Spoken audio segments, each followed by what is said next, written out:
Ya puji Tuhan saudaraku, kita masuk dalam pertengahan bulan Mei pada hari ini, yaitu dengan tema yang diberikan oleh gereja HGC, yaitu temanya adalah ilmu mengelola diri. Sama-sama kita katakan ilmu mengelola diri, bukan ilmu bela diri ya, ilmu mengelola diri. Ya haleluya, ilmu mengelola diri yang kita ambil sebagai dasar dari tema yang diberikan yaitu Amsal, dari kitab Amsal 30 ayat 25 sampai 27. Amsal 30 ayat 25 sampai dengan 27. Sekali lagi untuk kita boleh membaca bersama-sama, saya menjemput dalam kasih Tuhan untuk setiap kita boleh bangkit berdiri. Kita baca kitab Amsal ini bersama-sama saudaraku. Ilmu mengelola diri dari Amsal 30 ayat 25 sampai dengan 27. 3, 2, 1. Semut, bangsa yang tidak kuat, tetapi yang menyediakan makanannya di musim panas. Pelanduk, bangsa yang lemah, tetapi yang membuat rumahnya di bukit batu. Belalang yang tidak mempunyai raja, namun semuanya berbaris dengan teratur. Silakan kembali duduk saudara ke dalam Tuhan. Haleluya. Kita hari ini dengan tema yang diberikan yaitu ilmu mengelola diri. Pastinya saya percaya kita semuanya pasti diberkati dengan apa yang disampaikan lewat firman Tuhan pada ibadah kita pada hari ini, saudaraku. Saudara pasti ya, pernah nggak sih saudara memperhatikan semut gitu ya? Semut gitu ya, dia baris dengan teratur. Padahal semut itu tidak pernah belajar baris berbaris.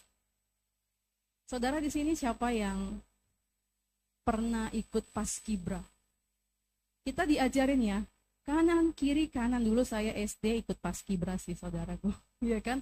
Diajarin kanan kiri kanan, kita belajar gitu kan ya, harus sama serentak, bagus gitu ya saudaraku ya.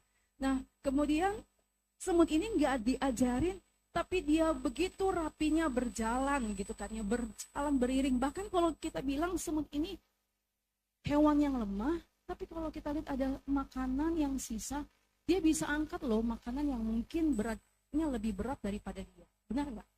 Semut kan seperti itu ya saudaraku.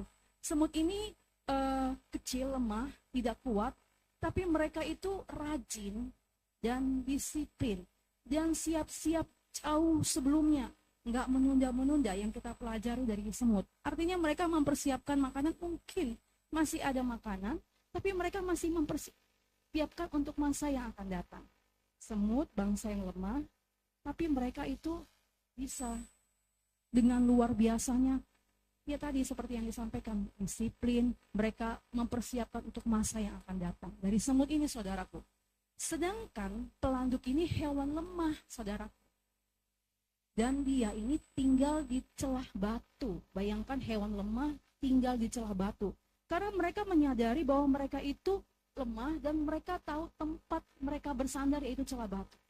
Saudara dan saya adalah orang percaya yang menyandarkan dirinya kepada batu karang. Katakan amin. Amin saudaraku. Ya kan, pelanduk bangsa hewan yang lemah, dia bersandar, dia menyadari dirinya lemah, dia bersandar, dia berlindung di celah batu. Saudara dan saya orang percaya memiliki batu karang yang teguh, yaitu Tuhan Yesus Kristus. Katakan amin. Di mana ayatnya yang mengatakan Yesus adalah batu karang yang teguh, saudaraku? Coba kita buka yuk 1 Korintus 10 ayat 4.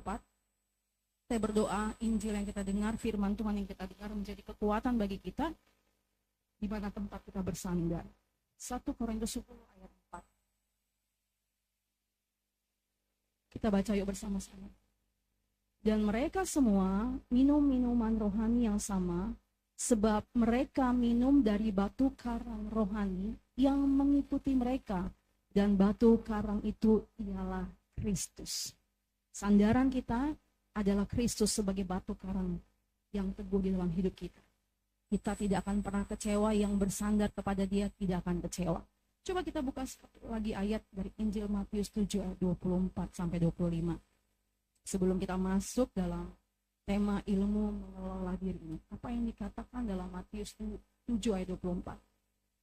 Setiap orang yang mendengar perkataanku ini dan melakukannya, ia sama dengan orang yang bijaksana yang mendirikan rumahnya di atas batu. Kemudian turunlah hujan dan datanglah banjir, lalu angin melanda rumah itu, tetapi rumah itu tidak rubuh sebab didirikan di atas batu. Jadi saudara dan saya yang berdiri di atas kebenaran firman Tuhan, yang percaya kepada kebenaran firman Tuhan, saudara dan saya tidak akan goyah. Amin. Mungkin ada masa-masa mungkin kita lemah, tapi kita pegang firman Tuhan, kita tetap berdiri di atas firman Tuhan, maka saudara dan saya tidak akan pernah goyah. Katakan amin. Nah, oleh karena itu saudaraku, di sini kita belajar bahwa banyak orang ingin sukses, ingin berhasil, ingin dipakai Tuhan, tetapi sering lupa satu hal penting. Sebelum memimpin orang lain, kita harus memimpin diri sendiri. Banyak orang ingin sukses, ingin berhasil, ingin dipakai Tuhan, tetapi sering lupa satu hal penting. Sebelum kita memimpin orang lain, kita harus bisa memimpin diri sendiri. Dan dari Alkitab ini yang kita baca Amsal 30 ayat 25 sampai 27, Alkitab memberi contoh sederhana dari alam, yaitu belalang, saudaraku, di ayat 27. Belalang yang tidak mempunyai raja, namun semuanya berbaris dengan teratur. Meskipun tidak punya pemimpin, mereka bisa bergerak teratur dan rapi. Saudara pernah nggak memperhatikan belalang? Ada yang pernah? Saya enggak sih, saudaraku ya. Tapi dari sini kita tahu bahwa kita belajar dari semut, kita belajar dari pelanduk bangsa yang lemah tapi membuat rumahnya di bukit batu. Saudara dan saya memiliki batu karang yang teguh, yaitu Yesus Kristus. Dan melalui belalang ini kita belajar, walaupun mereka tidak punya pemimpin, mereka bisa bergerak teratur dan rapi. Artinya keberhasilan tidak selalu ditentukan oleh siapa yang memimpin kita, tetapi bagaimana kita memimpin diri sendiri. Haleluya saudaraku. Oleh karena itu hari ini kita akan belajar, kita akan mendengarkan firman Tuhan, karena saya percaya setiap kita, pribadi lepas pribadi, pasti mau kita sukses dalam apa yang Tuhan percayakan dalam kehidupan kita masing-masing. Katakan amin. Dalam setiap karunia, dalam setiap talenta, mahasiswa pasti inginnya berhasil, dapat nilai yang terbaik, dapat pekerjaan yang terbaik. Kita para orang tua, pastinya juga kita mau berhasil untuk membesarkan anak-anak kita. Kita para pelayan, kita mau pemberitaan firman Tuhan. Setiap yang kita beritakan itu orang-orang boleh terima Yesus, percaya Yesus, dikuatkan. Semua kita para pengerja pasti kita mau ada sebuah keberhasilan Tuhan berikan dalam kehidupan kita, pribadi lepas pribadi. Oleh karena itu, kunci mengelola diri yang baik pertama yaitu belajar dari belalang, saudara. Self-leadership. Belajar dari belalang. Kita baca kembali Amsal 30 ayat 27, saudaraku. Dikatakan, belalang tidak punya pemimpin, tapi tetap teratur. Belalang yang tidak mempunyai raja, namun semuanya berbaris dengan teratur. Dan ini berbicara tentang self-leadership, kepemimpinan diri.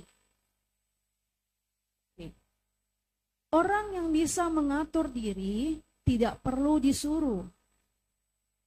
Orang yang bisa mengatur diri tidak perlu diawasi terus. Orang yang bisa mengatur diri tetap bertanggung jawab. Siapa di sini yang anak mahasiswa? Waktu mahasiswa, haleluya ya kan. Waktu SD orang tua ingat-ingatin belajar. Kira-kira anak mahasiswa saat ini kalau disuruh belajar, nyaman nggak sih digituin? Enggak ya. Oke. Nah oleh karena itu orang yang bisa mengatur diri tidak perlu disuruh. Jadi setiap anak-anak muda di sini, engkau belajar nggak perlu disuruh oleh orang tuamu. Setiap kita nggak perlu harus diingatkan oleh koordinator kita, sudah baca Alkitab belum, atau pemimpin kita, atau gembala kita. Tapi kita menyadari diri kita sendiri bahwa kita butuh firman Tuhan sebagai makanan rohani kita. Kalau kita makan 3 kali sehari, atau mungkin ada yang 2 kali sehari, atau mungkin juga ada yang 1 kali sehari, pastinya beda kekuatannya dengan makan yang 3 kali sehari dengan yang 1 kali sehari. Maka saya percaya orang yang mengkonsumsi firman Tuhan, kekuatannya akan lebih daripada orang yang tidak makan firman Tuhan. Oleh karena itu orang yang bisa mengatur dirinya dikatakan tidak perlu disuruh, tidak perlu diawasi terus, dan dia akan tetap bertanggung jawab. John C. Maxwell berkata, orang pertama yang harus Anda pimpin adalah diri sendiri. Adalah diri Anda sendiri. Orang pertama yang harus saudara dan saya pimpin adalah diri saya sendiri. Sama-sama kita katakan yuk, kita baca, kita ucapkan di tempat kita masing-masing. Kata Anda dengan kita ganti dengan kata saya. 3, 2, 1.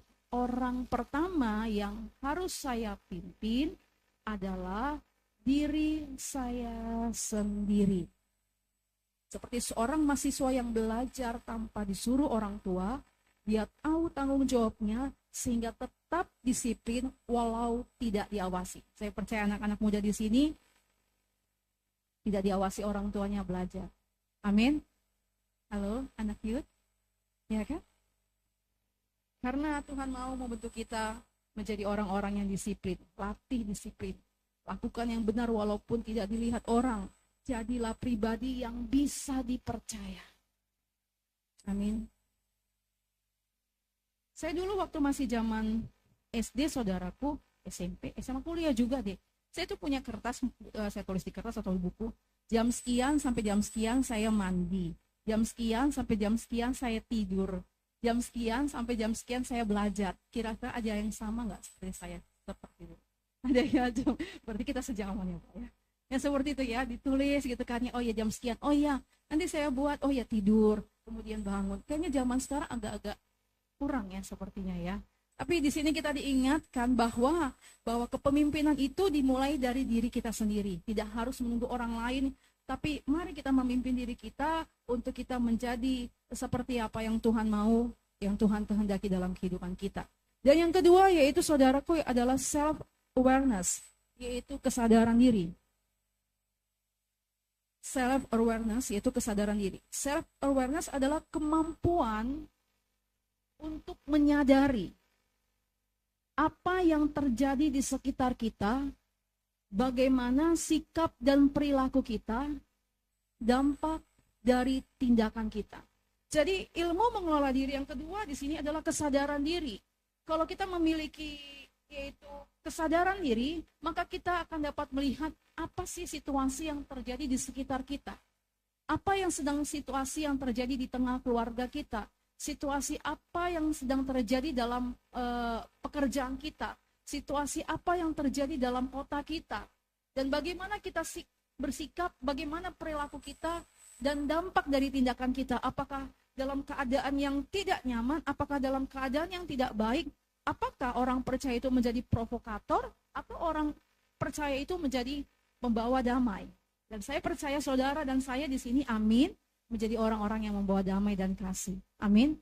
Bukan menjadi orang yang provokator, memicu untuk nyalanya sebuah api atau memicu sebuah hal yang membuat suasana tidak damai, tapi saudara dan saya apabila memiliki kesadaran diri ini, saudara dan saya membawa damai. Saudara dan saya membawa berkat. Saudara dan saya menghadirkan kekuatan bagi orang yang lemah, menjadi penghibur bagi orang yang bersedih, menjadi penolong bagi orang yang membutuhkan pertolongan Tuhan. Karena saudara dan saya tahu ditempatkan oleh Tuhan untuk menjadi berkat. Katakan amin. Amin. Oleh karena itu saudaraku di dalam Tuhan, sebagai orang percaya, kita harus menjaga perkataan kita, sikap dan tindakan. Menjaga perkataan kita, sikap kita, dan tindakan. Karena dampaknya jika tidak ada kesadaran diri, self-awareness ini, tidak sadar performa menurun, saudaraku. Tidak peka terhadap kesalahan, sulit bertumbuh. Jadi bagi orang-orang yang menyadari, merasa dirinya selalu benar, dia nggak akan merasa, oh saya ini nggak salah. Tapi orang-orang yang sadar dirinya, bahwa dia ini adalah gambar, bahwa dia ini adalah surat Kristus yang terbuka, maka dia akan menjaga, walaupun oh ya, dia berada di mall, tapi dia menjaga sikapnya, atau dia berada mungkin di tengah-tengah orang yang tidak dia kenal, tapi dia tahu bahwa dia adalah surat Kristus yang terbuka, maka dia akan menjaga dirinya. Katakan amin. Sebaliknya jika ada kesadaran diri, kita bisa mengevaluasi diri, berpikir mencari solusi, bertindak cepat memperbaiki keadaan. Amin, saudaraku. Jadi kalau setiap kita memiliki self-awareness, maka kita bisa mengevaluasi diri. Mengevaluasi diri kira-kira apa nih yang kurang dariku, apa nih yang harus diubah dari diri saya, apa nih yang harus saya kembangkan dari diri saya. Oh iya, saya kurang disiplin, mungkin seperti itu ya saudaraku. Dalam arti ya saya kan ada ikut sekolah pemuritan saudaraku. Nah sekolah pemuritan itu cukup ketat ya saudara. Jadi dalam arti dinilai absennya, dinilai semuanya gitu kan ya. Tapi doakan ya saudara supaya saya bisa lulus dalam sekolah pemuritan level 1 ini, karena jujur di dalamnya itu ada absen yang saya sebenarnya bukan karena absen saya telat, tapi di situ saya belajar kayaknya memang yang kurang dari saya adalah kedisiplinan diri saya saudara. Ya kan? Jadi nilai oke, tapi absennya gitu kan ya. Masa gara-gara absen makanya hanya karena kasih karunia Tuhan saya bisa lulus. Doain ya saudaraku ya, supaya saya bisa lulus sekolah pemuritan kelas level 1 ini saudaraku. Kan enggak malu juga kalau saya sampai enggak lulus kan saudara ya. Tapi di sini saya mengakui gitu kan ya, karena kita semuanya kan mau menuju kepada kesempurnaan di dalam Tuhan. Kita mengevaluasi diri nih, apa nih yang kurang dari kita. Saudara kalaupun menyadari mengevaluasi diri sendiri, saudara pasti kan mau sukses ya. Saudara Tuhan pastinya, saudara juga pasti mau dipakai Tuhan dan sukses dalam karir, pekerjaan, keluarga gitu kan. Pasti kita melihat apa nih yang kurang. Oh ya mungkin saya orang tua yang cerewet, orang tua yang takutan, orang tua yang panikan. Nah kita belajar evaluasi diri dari hal kehidupan kita ya saudaraku. Nah oleh karena itu self-awareness ini mengingatkan kita mengenai bagaimana untuk kita mengevaluasi diri, berpikir mencari solusi, bertindak cepat memperbaiki keadaan. Amin. Amin saudaraku. Seperti seseorang yang tidak sadar bahwa suaranya keras dan menyakiti orang lain, tanpa kesadaran dia akan terus melukai orang. Jadi oh iya ya, suara saya keras ya, berarti suara saya harus saya pelanin supaya orang yang mendengar saya ngomong nggak terkaget-kaget. Iya kan saudara?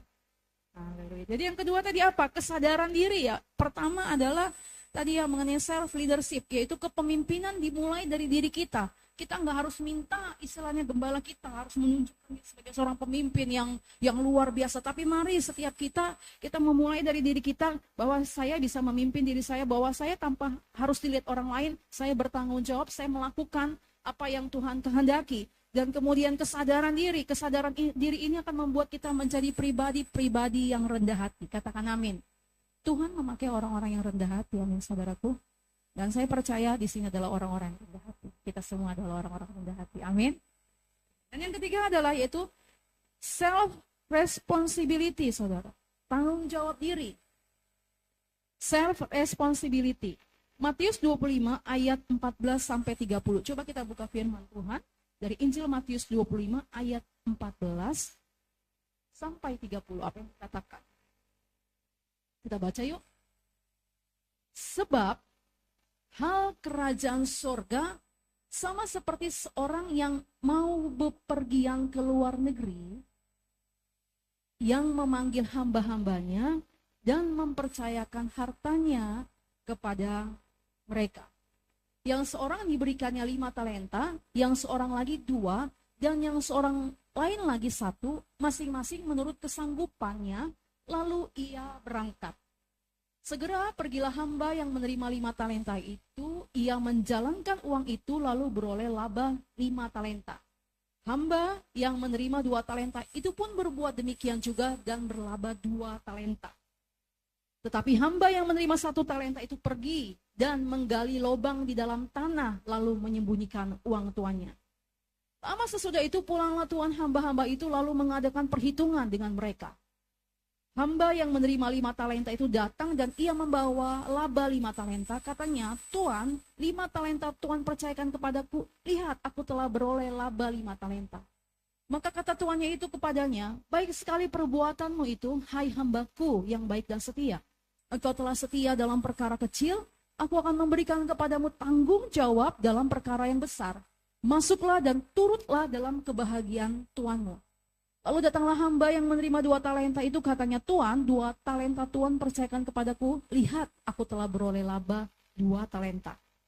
Maka kata tuannya itu kepadanya, baik sekali perbuatanmu Tuhai hambaku yang baik dan setia, engkau telah setia memikul tanggung jawab dalam perkara yang kecil, aku akan memberikan kepadamu tanggung jawab dalam perkara yang besar. Masuklah dan turutlah dalam kebahagiaan tuanmu. Kini datanglah juga hamba yang menerima 1 talenta itu dan berkata, Tuan, aku tahu bahwa Tuan adalah manusia yang kejam, yang menuai di tempat di mana Tuan tidak menabur dan yang memungut dari tempat di mana Tuan tidak menanam. Karena itu aku takut dan pergi menyembunyikan talenta Tuan itu di dalam tanah. Ini terimalah kepunyaan Tuhan. Ayat 26 saudaraku. Maka jawab tuannya itu, hai kamu hamba yang jahat dan malas, jadi kamu sudah tahu bahwa aku menuai tempat di mana aku tidak menabur dan memungut dari tempat di mana aku tidak menanam. Karena itu sudah seharusnya uangku itu kau berikan kepada orang yang menjalankan uang, supaya sekembaliku aku menerimanya serta dengan bunganya. Sebab itu ambillah talenta itu daripadanya dan berikanlah kepada orang yang mempunyai 10 talenta itu. Karena setiap orang yang mempunyai kepadanya akan diberi, sehingga ia berkelimpahan. Tetapi siapa yang tidak mempunyai, apapun juga yang ada padanya akan diambil daripadanya. Ayat terakhir, dalam campaklah hamba yang tidak berguna itu ke dalam kegelapan yang paling gelap, di sanalah akan terdapat ratap dan kertak gigi. Saudaraku, yang punya 2 talenta jadi berapa? 4. Yang punya 5 talenta jadi berapa? 10. Yang punya 1 talenta jadi berapa? Tetap. Ya kan? Nah, saudaraku, di sini kita membawa apa yang Tuhan percayakan dalam kehidupan kita. Kita jangan melihat, oh iya, saya ini belum. Saya ini merasa, saudara dan saya mungkin, atau anak-anak Tuhan merasa, duh saya nggak bisa. Percayalah saudaraku, setiap pribadi lepas pribadi, masing-masing dari kita, Tuhan kasih talenta dan karunia yang dipakai untuk pekerjaan Tuhan, untuk jadi berkat. Jadi jangan saudara, aduh saya merasa nggak bisa, saya merasa nggak layak, saya merasa nggak mampu. Karena memang kita semua itu hanya dilayakkan oleh kasih Kristus. Nggak ada manusia yang tidak layak sebenarnya, tapi hanya oleh karena anugerah kita dilayakkan. Katakan amin. Hanya oleh karena anugerah saudara dan saya dilayakkan berkenan kepada Tuhan. Jadi apa yang saudara punya saat ini, apa yang ada di hati saudara, apa yang ada di tangan saudara, apa yang Tuhan taruh dalam hidup saudara, bawa itu kepada Tuhan sehingga itu menjadi berkat dan menjadi kekuatan untuk kemuliaan Tuhan. Katakan amin. Jangan menjadi seperti 1 talenta yang akhirnya Tuhan marah. Gitu kan ya. Tapi kita menjadi orang-orang yang Tuhan kasih dengan kesanggupan yang Tuhan berikan bagi kita masing-masing. 2 menjadi 4, 5 menjadi 10. Katakan amin. Karena 4 ciri orang yang bertanggung jawab dikatakan tidak mencari alasan, saudaraku. Yang pertama, tidak menyalahkan keadaan atau orang lain. Jadi di sini kita diingatkan, jangan kita menyalahkan keadaan atau orang lain. Oh, karena orang itu, karena dia, wah dia sekarang berbeda ya, seperti itu kita mengatakan. Jadi kita nggak mencari alasan-alasan dan melemparkannya kepada orang lain atau melemparkan kepada keadaan. Saudaraku. Dan yang kedua dikatakan di sini mau evaluasi dan koreksi, belajar dari kesalahan bukan mengulanginya. Dan ketiga adalah setia pada kepercayaan, menjaga apa yang Tuhan percayakan. Dan keempat adalah bertumbuh dan berdampak, hidupnya menjadi berkat bagi orang lain. Apakah di sini saudaraku, saudara dan saya tentunya mau memiliki 2 atau menjadi 4, 5 menjadi 10, katakan amin. Artinya apa yang Tuhan berikan, talenta, karunia yang Tuhan percayakan dalam hidup saudara, saudara jangan sembunyikan lagi buat Tuhan. Amin. Saudara harus mari mengekspresikannya. Mari berikan kepada Tuhan. Mari Tuhan, apa yang bisa aku kerjakan? Apa yang bisa aku lakukan? Mungkin saudara mungkin nggak punya talenta untuk, bukan sebenarnya saudara dan saya pasti bisa semuanya bernyanyi ya dalam arti. Tapi doa saudara, apapun yang Tuhan taruh dalam hidup saudara, itu dipakai Tuhan untuk menjadi berkat. Sehingga terjadi namanya multiplikasi, katakan amin. Terjadi namanya multiplikasi, ada pelebaran, ada pengembangan, ada pertumbuhan. Kita lakukan saja bagian kita, karena yang memberikan pertumbuhan adalah Tuhan kita Yesus Kristus. Katakan amin, saudaraku. Billy Graham berkata, integritas adalah melakukan hal yang benar, bahkan ketika tidak ada yang melihat. Integritas adalah melakukan hal yang benar, bahkan ketika tidak ada yang melihat. Jadi kita melakukan sesuatu yang benar bukan karena harus ada orang yang melihat, bukan karena ada orang yang memuji kita, tapi biarlah semua yang kita lakukan itu keluar dari kedalaman hati kita, karena kita ingin menjadi pribadi yang menyenangkan hati Tuhan. Amin, saudaraku. Dan kita tidak menjadi seperti satu talenta tadi, orang yang mempunyai satu talenta tadi dalam perumpamaan yang mengatakan, Tuhan, kami kan, engkau kan tidak menabur di tempat engkau menabur. Dia istilahnya menggerutu kepada Tuhan. Dia mengatakan, Tuhan, kita artinya dalam arti dia merasa Tuhan itu tidak menabur, tapi kenapa bisa menuntut untuk atas satu talenta tadi. Kita tidak menjadi seperti orang yang digambarkan dalam satu talenta, tapi biarlah setiap kita pribadi lepas pribadi menjadi orang-orang dalam gambaran. 2 menjadi 4, 5 menjadi 10. Coba saudara melihat kepada diri saudara masing-masing. Saya melihat kepada diri saya pribadi juga. Apa yang Tuhan taruh dalam hidup saudara, apa yang Tuhan taruh dalam hidup saya.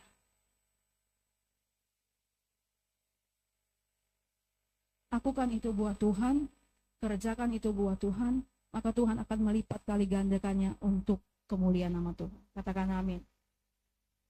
Seperti karyawan yang dipercaya tugas, ada yang sungguh-sungguh mengerjakan, ada yang lalai, hasilnya pasti berbeda. Oleh karena itu, mari kita ambil tanggung jawab penuh atas hidup kita, setia dalam hal kecil, menjadi pribadi yang dapat diandalkan. Ya kan? Bagi saudara-saudara yang mungkin Bapak berada dalam sebuah pekerjaan, pasti ada melihat ada orang yang sungguh-sungguh bekerja, ada orang yang santai-santai bekerja, ada orang yang bekerja kalau dilihat atasannya. Dan saya percaya di sini kita, anak-anak muda pun, engkau nanti bekerja, tidak harus dilihat oleh pemimpinmu, tapi lakukanlah yang terbaik, karena itu adalah menjadi sebagai satu rasa syukur kita kepada Tuhan.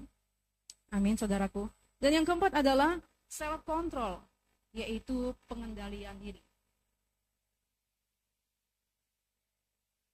Self-control adalah kemampuan untuk mengendalikan diri.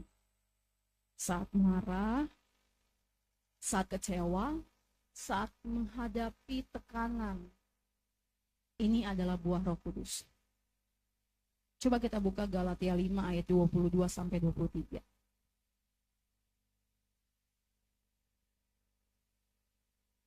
Galatia 5 ayat 22 sampai 23.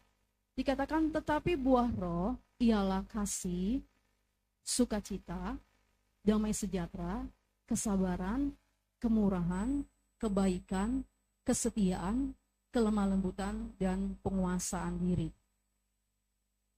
Saya percaya saudaraku, dalam perjalanan waktu usia yang Tuhan berikan dalam kehidupan kita, saya percaya saudara dan saya mengalami kemajuan dalam Tuhan. Katakan amin. Beda dong karakter dibanding yang 10 tahun yang lalu atau dengan sekarang. Kalau misalnya sama, wah, artinya kita harus minta dan Tuhan akan memproses gitu. Karena Tuhan mau setiap kita menjadi mempelai Tuhan. Mempelai itu kan adalah orang yang dewasa. Orang yang dewasa itu ya berkarakter di dalam Tuhan. Jadi self control ini adalah kemampuan untuk mengendalikan diri. Mungkin pada saat kita kecewa, kita kecewa terus kemudian kita menyalahkan orang lain, menyalahkan keadaan. Tapi bagi orang-orang yang dewasa, saat dia mungkin berada dalam satu masa, mungkin satu titik, satu keadaan dia kecewa, tapi dia tidak tenggelam dalam kekecewaannya. Amin. Dia bisa bangkit, dia bisa mengampuni, dia bisa mengasihi, dia bisa bangkit untuk setiap hal yang mungkin dia pernah jalani, ada hal-hal kekecewaan yang dia lewati. Dia bisa menang. Kenapa? Karena dia menghasilkan buah Roh Kudus tadi yang Tuhan kerjakan dalam kehidupan kita. Bagaimana kita mampu mengendalikan diri saat kita menghadapi tekanan. Tekanan itu diizinkan untuk membentuk orang percaya, sehingga yang keluar adalah yang murni dari kehidupan kita. Jadi jangan takut menghadapi tekanan karena itu hanya sebagai sebuah persinggahan di mana pada saat kita berhasil lewat, kita akan naik kepada level berikutnya, level up. Katakan amin. Tapi memang tidak mudah, tapi kita percaya apa yang firman Tuhan katakan bahwa roh yang ada dalam diri kita jauh lebih besar dari segala roh yang ada dalam dunia ini. Pada saat kita tidak tahu apa yang harus kita lakukan, pada saat kita tidak mampu, Roh Kudus yang ada dalam hidup saudara dan saya itu yang memampukan. Katakan amin. Pada saat kita marah gitu kan ya, kita tahu oh ya, tapi kita nggak berlarut dalam kemarahan itu saudaraku. Siapa di sini yang nggak pernah marah? Pasti pernah dalam satu titik, satu masa. Tapi kita tahu lewat hal-hal tersebut, kita mengerti apa yang Tuhan kerjakan dalam kehidupan kita, sehingga dalam hal-hal sebuah situasi, keadaan, atau karakter, kita menyadari bahwa nggak ada gunanya untuk berlarut-larut dalam amarah yang tidak membawa kedamaian. Katakan amin saudaraku. Karena buah Roh Kudus tadi dikatakan, kasih, sukacita, damai sejahtera, kesabaran, kemurahan, kebaikan, kesetiaan, kelemah lembutan, dan penguasaan diri. Kita bersukacita bukan karena segala sesuatunya nyaman, bukan karena semuanya berpihak di kita. Tapi kita bersukacita karena ada Roh Kudus dalam kehidupan kita. Amin. Kasih, sukacita, damai sejahtera. Kita memiliki damai sejahtera karena kita bukan memiliki damai yang dari dunia ini. Kalau damai dari dunia ini bisa dibeli dengan uang. Tapi damai yang daripada Tuhan tidak bisa dibeli atau ditukar dengan uang. Tapi damai yang daripada Tuhan, dalam keadaan apapun, ada ketenangan, ada damai sejahtera yang Tuhan berikan dalam hidup kita. Karena kita tahu bahwa kita telah berdamai dengan Bapa, karena kita tahu bahwa kita menerima diri kita, karena kita telah berdamai dengan sesama kita, karena kita menerima damai sejahtera yang melampaui segala akal, yang memenuhi hati dan pikiran kita dalam Kristus Yesus. Katakan amin. Kasih, sukacita, damai sejahtera, kesabaran. Kesabaran Tuhan yang anugerahkan dalam kehidupan kita. Alkitab mengatakan karena Allah lah yang mengerjakan baik kemauan dan pekerjaan menurut kuasa yang bekerja dalam hidup saudara dan saya. Jadi pada saat saudara dan saya sabar dalam menanti jawaban Tuhan, itu adalah anugerah yang Tuhan berikan dalam hidup saudara untuk tetap kuat bertahan di atas kebenaran firman Tuhan. Katakan amin. Kesabaran, kemurahan. Saudara memiliki hati yang murah hati. Saudara melihat mungkin, oh ya saya sendiri butuh. Tapi saudara bermurah hati karena saudara punya Tuhan dalam hidup saudara dan saya. Karena Tuhan itu murah hati. Maka saudara pun bermurah hati. Bukan karena hitung-hitungan. Tapi karena Tuhan yang ada dalam hidup saudara dan saya, itulah yang membuat setiap kita mampu mengerjakannya. Katakan amin saudaraku. Kasih, sukacita, damai sejahtera, kesabaran, kemurahan, kebaikan. Saudara dapat mengampuni orang yang menyakiti hati saudara. Bukankah itu karena ada Tuhan dalam hidup saudara? Kalau mau dibilang sakit, mungkin sakit. Bahkan mungkin kalau mau diceritakan, saudara sudah lupa hal-hal yang sakit itu. Siapa yang sudah lupa tentang hal-hal yang sakit yang pernah terjadi dalam hidupnya? Itu karena Tuhan, benar kan? Kebaikan, saudara mampu memberikan kasih, mendoakan. Itu karena Tuhan yang ada dalam hidup saudara. Kebaikan, kesetiaan, saudara tetap bisa setia di atas kebenaran firman Tuhan. Itu karena Tuhan juga yang mengaruniakannya. Jadi apapun yang ada dalam hidup saudara dan saya, di dalam Tuhan, Tuhanlah yang memberikan kekuatan, Tuhanlah yang memberikan kemampuan, Tuhanlah yang membuat saudara dan saya untuk tetap melakukan apa yang firman Tuhan katakan. Katakan amin saudaraku. Yang penting kita istilahnya, Tuhan saya punya kelemahan, kita mengakui apa yang menjadi kelemahan kita. Saya percaya Roh Kudus yang ada dalam kehidupan kita itu yang memampukan kita. Kita enggak melakukannya dengan kekuatan kita, oh saya sanggup.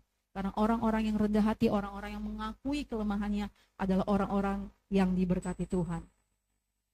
Yang keempat adalah self-control tadi ya saudaraku. Selain itu self-control membuat Tuhan lebih mudah mempercayakan berkat. Peran self-control itu ya adalah menjaga hubungan dengan orang lain. Menghindari konflik yang tidak perlu, membantu kita mengambil keputusan yang benar. Peran pengendalian diri yaitu menjaga hubungan dengan orang lain. Karena kita nggak bisa hidup sendiri, kita butuh orang lain ya saudaraku. Kita butuh orang lain gitu ya. Dengan pengendalian diri ini kita menghindari konflik yang tidak perlu, dan pengendalian diri ini kita membantu kita mengambil keputusan yang benar. A.W. Tozer berkata, orang yang dikuasai Roh Kudus adalah orang yang mampu menguasai dirinya. Amin, saudaraku. Seperti rem pada mobil, tanpa rem, mobil bisa melaju tetapi berbahaya. Pengendalian diri menjaga kita tetap aman. Aplikasinya tentunya kita belajar menahan emosi, berpikir sebelum bertindak, serahkan hidup pada pimpinan Roh Kudus. Saya percaya saudara dan saya di sini adalah orang-orang yang hidupnya mau dipimpin oleh Roh Kudus. Roh Kudus itu lembut ya saudaraku. Mungkin kita kadang bertanya, gimana sih mendengarnya? Tapi pada saat kita mungkin mengeraskan suara yang mungkin berbicara dengan halus dari dalam hati kita, sekali, dua kali, tapi lama-lama kalau sering kita membiarkan atau sering menutup telinga kita kan suara Roh Kudus yang pelan dalam hati kita itu, maka jadinya nggak mendengar. Tapi saya berdoa, saya percaya semua kita di sini adalah orang-orang yang hidupnya mau dipimpin oleh Roh Kudus. Amin, saudaraku. Hidupnya mau dipimpin oleh Roh Kudus, dituntun dalam kebenaran firman Tuhan. Mengelola diri adalah kunci keberhasilan hidup. Orang yang bisa mengelola diri dengan baik akan dipakai Tuhan lebih besar. Amin. Siapa yang mau dipakai Tuhan lebih besar? Saya mau, saudara juga saya percaya mau dipakai Tuhan lebih besar. Biar Tuhan membawa kita sampai kepada tujuannya, panggilannya, rencananya yang kudus dan mulia. Karena hidup kita sesungguhnya diberkati untuk menjadi berkat. Hari ini kita belajar dari semut, pelanduk, dan belalang, saudaraku. Dari pelanduk kita mempercayai bahwa Yesus adalah batu karang kita, sandaran kita. Dari semut kita belajar bagaimana hidup kita mempersiapkan untuk kehidupan kita ke depannya lebih lagi menjadi berkat dan terang. Amin.